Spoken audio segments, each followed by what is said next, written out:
Mwen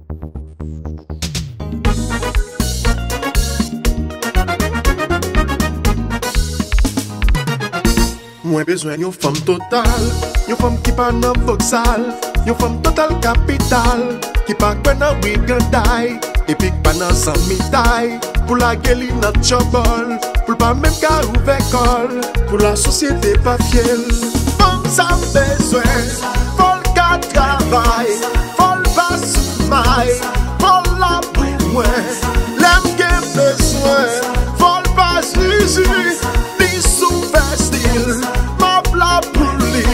Mwen bezwen yon bon papay, yon femme qui prêt pour bataille. Mwen bezwen yon combattant, mwen pa preli pour servante. Et puis pas nan zanmitay, pour la geli nan chobol, pour pas même ka ouve kol, pour la société pa fiel. Femme sa bezwen, fol ka travay, fol pa soumay, fol la pou mwen, lem gen bezwen, fol pa zizi, ni sou vestil.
Si ou bien apprendre, y'a respecté, y'a pas proposé.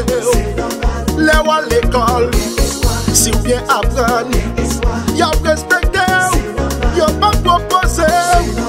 L'école bagaille, mais bagaille dans le cerveau,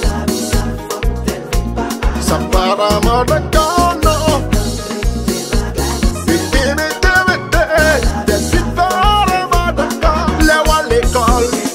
Si ou bien apprendre, y'a respecté, y'a pas proposé. Les ou à l'école, si ou bien apprendre, y'a respecté, y'a pas proposé. Tout femme qui kwen nan tête yo, tout femme qui kwen nan éducation, chaque femme bay blode tout petit yo, tout femme qui kwen nan ouve kol yo.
Si ou bien apprendre, y'a respecté, y'a pas proposé.